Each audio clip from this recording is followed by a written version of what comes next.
Hello and welcome to this pandas documentation series video.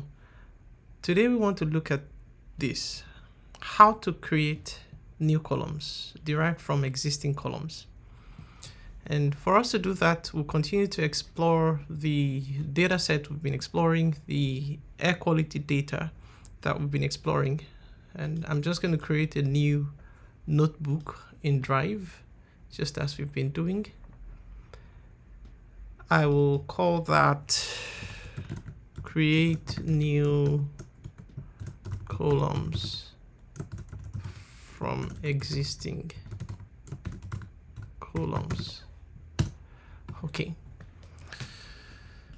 So as you very well know by now, we're talking about pandas. And so the first thing we want to bring in would be import pandas as PD. That we've already established a umpteen time, so it's not something new to us. But now we have to open this because this is a new notebook. We have to mount the drive. We'll connect to Google Drive and we'll wait for the drive to get mounted. Once it's mounted, we'll see another folder here that says drive. And once we have that, we can then navigate to the folder where we have our data stored. And so for me, I'll navigate to that folder, navigate to yours on your system, and I'll look for this air quality data. I know it's air quality data and because that's the only data I have. I'll click on these three dots. By now, this should be something that you're used to. Copy path. Once I copy path, I can close this. I'll call this air quality equal to pd.read underscore CSV. I'll paste that here. Again, index underscore call equal to 0. We also want to parse the date. And so we do parse dates equal to true. And in case you're wondering what those are, I explained them in the previous video, so you may do well to watch the previous video. And let's look at the first 5 rows. And again, recall head, right?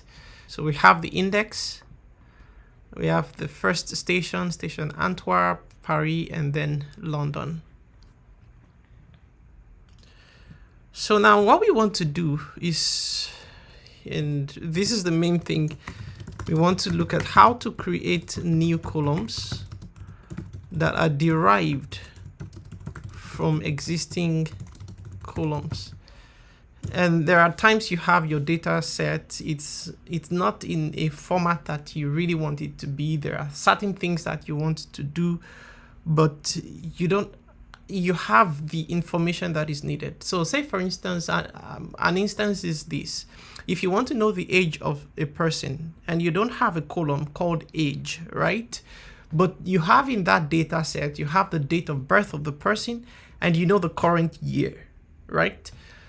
What you can definitely do is to take the current year and subtract the date of birth of the person from that current year, and then you have the current age of the person, right? Now, I hope that makes sense to you, what we're trying to do here. But in a little more way, let's say we want to express the NO2 concentration of the station in London. But we want to do this in mg/m cube. How do we do this? If we assume, so the assumption we have here, we have an assumption here. The assumption is that the temperature of 25 degrees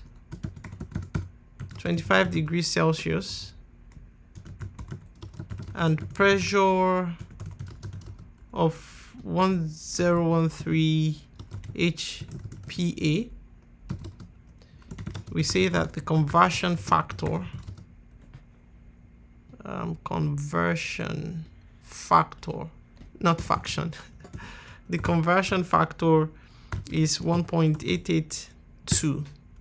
Okay, so these are the assumptions we're making. Okay, so how do we go about this?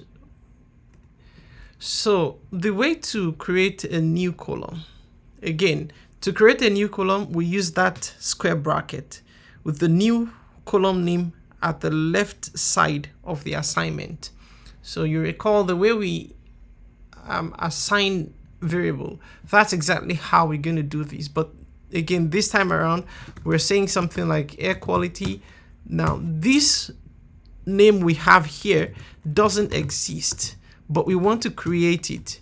So mg per cubic equal to, and so you can see that on the left hand side of the assignment, we have the new column we want to create, right? And on the right hand side, we'll then have that expression, that thing that gets evaluated for us, passed into this this variable here, of course, this series, if you will, because eventually this is going to be a series, or it's a column, right? So how do we go about this? We do air quality. We want to look at the station in London, right?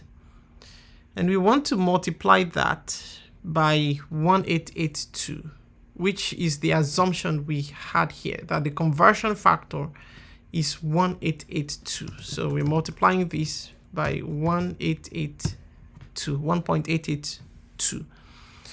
And if we then run that cell, and again, I would have just, since this is doing the same thing, I'll hit the enter button here, and I'll just explore what we have in air quality here.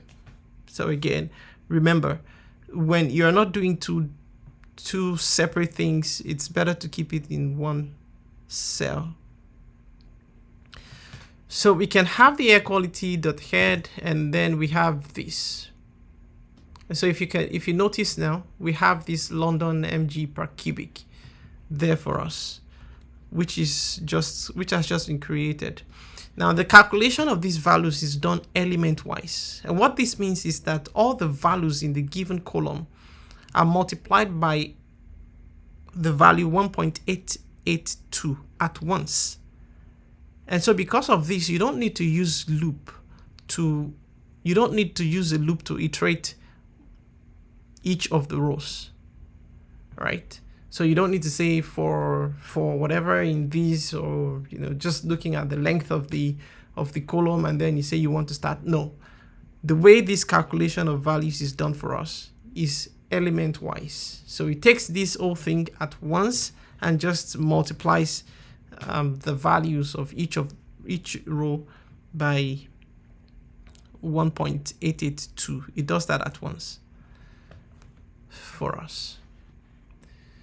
So let's say I want to check the ratio of the values in Paris versus Antwerp, and I want to save the result in a new column. How do I go about this? Now, again, if you're doing this kind of thing, I would always tell you, first figure out the columns you want to use and figure out what you want to do. What do we want to do? You want to check the ratio, right, of the values in Paris. So we know what Paris is, we know what Antwerp is, and we want to save it in a new column. And again, we've learned that saving it in a new column, we have that new column by the left hand side of the assignment. And so since we know that we use air quality, and we say ratio Paris Antwerp equal to what? So we want to do this air quality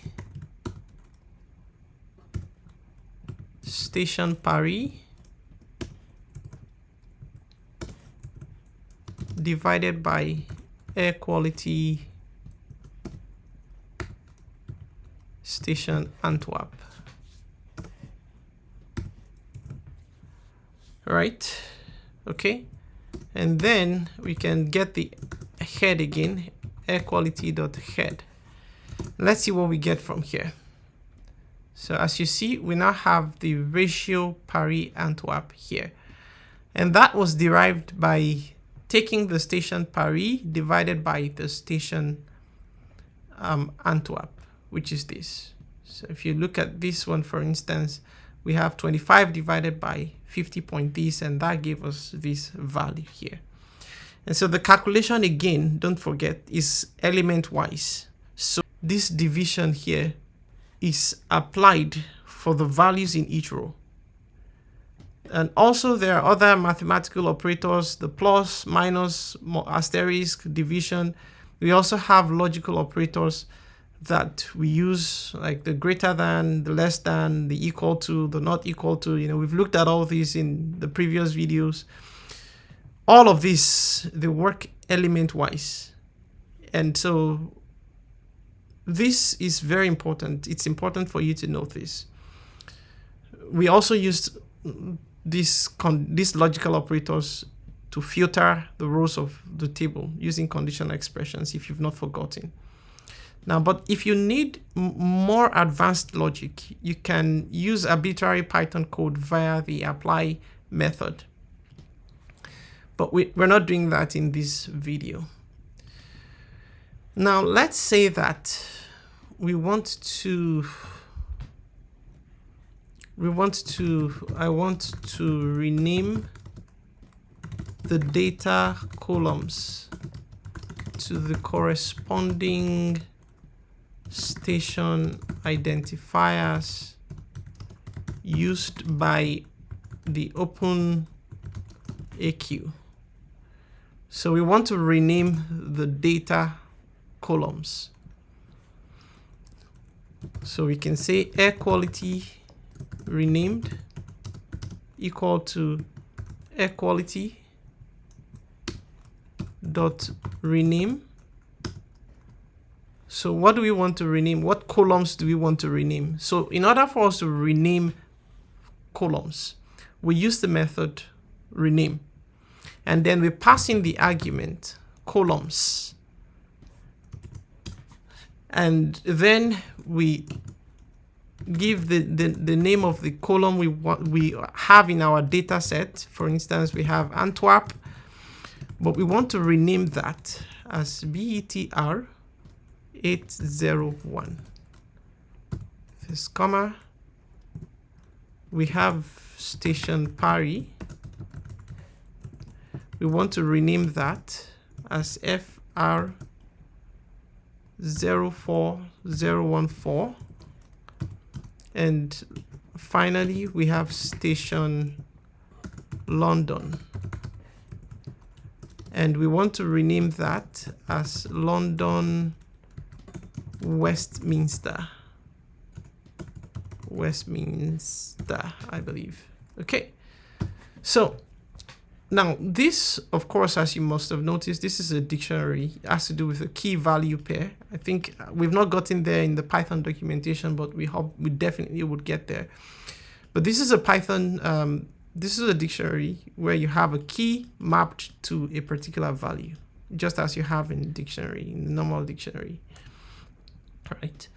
So now if we print out this air quality renamed, we print the head, what we should get are this. As you can see, we now have the BETR rather than what we had there, station Antwerp and station Paris, station London. We've renamed all that. So again, remember, when you want to rename columns, you use this rename method and you pass in the columns that you want to rename. And the first argument, don't forget the columns here, is in most cases going to be, it's a dictionary that gives you a key and a value. And the key is the name of the column you have in your data set, and the value is the name of is what you want to rename it to. Now, the rename function can be used for both row labels and column labels.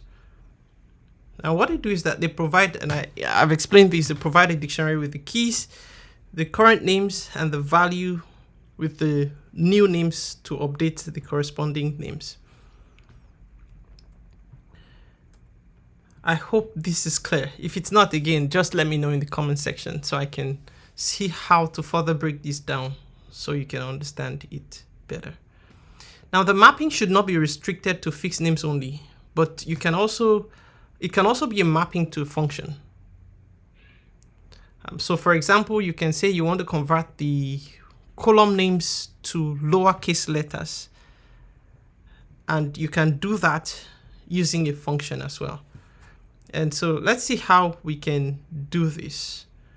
Now, you know that, and I don't know if we haven't talked about this, but again, you can convert from uppercase to lowercase, or from any case to lowercase using the .lower.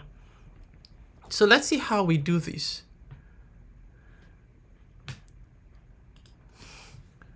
Let's say we have air quality renamed, and we say air quality renamed dot rename.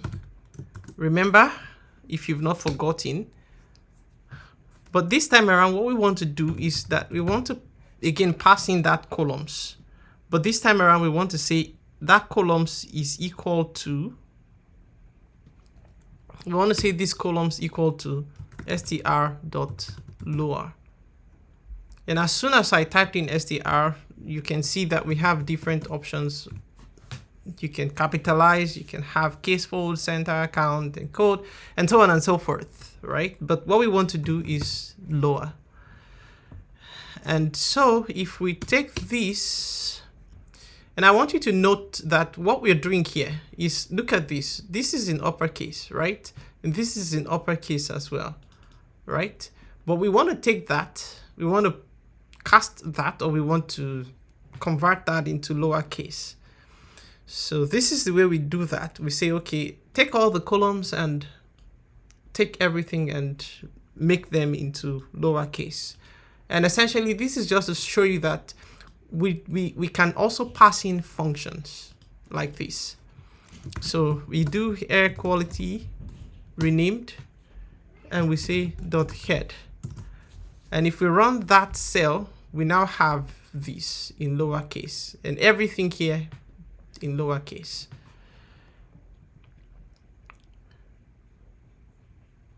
All right. So just to recap, remember, you can create a new column by assigning the output to the data frame with a new column name in between the square bracket, just as we did here. And again, I'm just recapping. You can create a new column by assigning, this is the assignment operator here, by assigning the output of the data frame with a new column name in between. So this is going to be the new column name. This is going to be the new column name, just as we see here, right? Now, operations are element-wise. You don't need to loop over the rows. And that's very important. You don't need to loop over the rows. Operations are element-wise. You use rename with a dictionary, or you use it with a function to rename row labels or column labels. And so that's the key takeaway for this in this video. And I'll see you in the next one, where we'll talk about how to calculate summary statistics. Thank you for your time and have a great day. Bye.